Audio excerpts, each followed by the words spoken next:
नमस्ते। तो नेक्स्ट मेरा टॉपिक जो है वो आज का है 1206 में दिल्ली सुल्तनत की स्थापना कुतुबुद्दीन ऐबक यानी कि आपके पास जो दिल्ली सल्तनत थी उसकी स्थापना हुई थी 1206 और इसमें 5 वंश आए थे। तो उसके बारे में मैं आपको बताऊंगी कि किसने कितने वर्ष तक राज्य किया और कब किसका अंत हुआ। तो 1206 से लेकर 1526 ईस्वी तक आपके पास 5 वंश आए।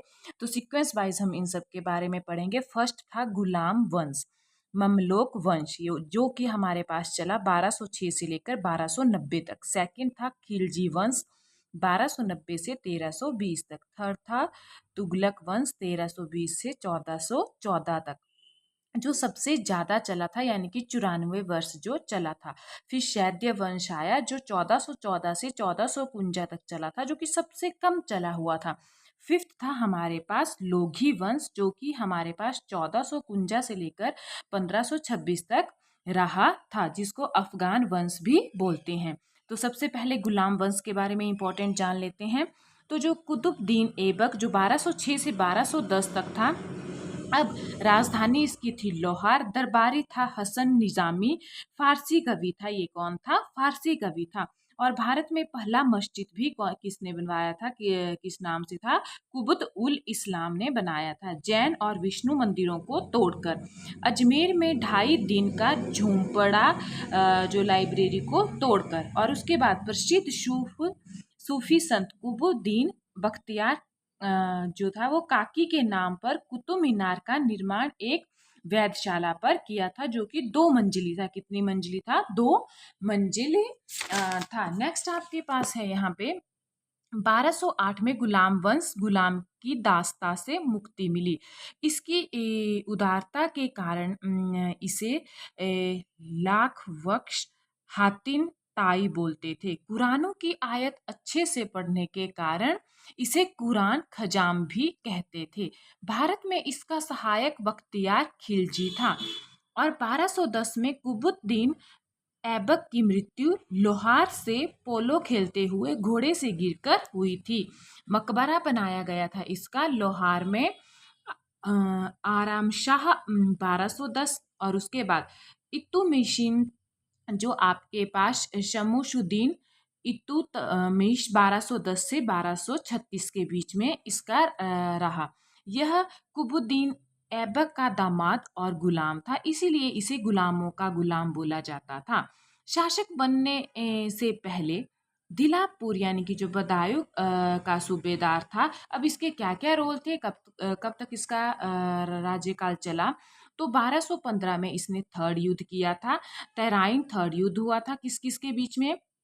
इल्तुतमिश और एल्दोस के बीच में हुआ था। इल्तुतमिश की जीत हुई थी, एल्दोस की हार हुई थी। 1221 में अगेन आपके पास इल्तुतमिश ने जिहाउद्दीन वाणी को शरण दी थी, जो कि चेंगिस खान का विरोधी था। फिर 1221 में क्या हुआ? 1221 में जो आपके पास चेंग जखा का आक्रमण दिल्ली पर हुआ, परंतु इल्तुतमिश दिल्ली को बचाने में सफल रहा। 1228 में अगेन आपके पास इल्तुतमिश ने मुल्तान तक अधिकार कर लिया। 1229 ईस्वी में खलीफा से मान्यता प्राप्त कर सुल्तानत की उपाधि ली। और दिल्ली सल्तनत का पहला जो शासक था जिसे सुल्तान की उपाधि मिली वो था इल्तुतमिश। राजधानी लाहौर से दिल्ली लाई और दिल्ली का वास्तविक संस्थापक इल्तुतमिश को माना जाता है। दिल्ली का पहला सुल्तान जिसने राजपूतों की जागीर पर आक्रमण किया। 1234 उज्जैन के महाकाली मंदिर पर लूट की। 1236 में इसने क्या किया?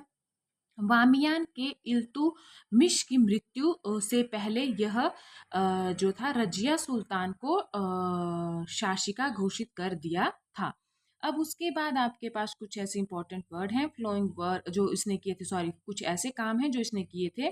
1231 से 32 के बीच में उसने कुतुब मीनार का निर्माण पूरा कर दिया, 5 मंजिल बनाई, 234 फुट बनाया। फिर उसके बाद नंदौर में आसर कीन का दरवाजा, सुल्तान गाड़ी का किला, बदायूं में हॉल एक खास का निर्माण किया।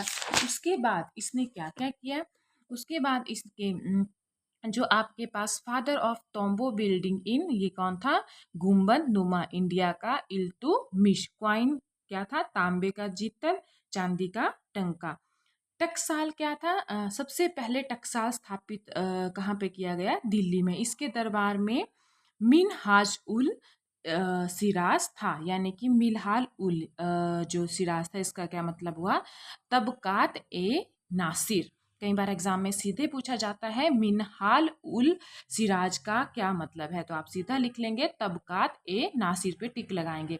सबसे पहले सेना को संगठित किया और नगद वेतन के साथ पर इकता व्यवस्था शुरू की। फिर उसके बाद यानी कि इकता व्यवस्था हुआ जमीन का टुकड़ा। इसने 40 तुर्क संस्कारों का संगठन किया। चालीसा यानी कि तुर्कानो ए चहलगानी। और उसके बाद रुकनुद्दीन फिरोज शाह ने 1236 में इन सदस्यों को हटा दिया। तो ये इम्पोर्टेंट था आपके पास। नेक्स्ट आपके पास है यहाँ पे रजिया सुल्तान, जो हम नेक्स्ट वीडियो में करेंगे। Thank you.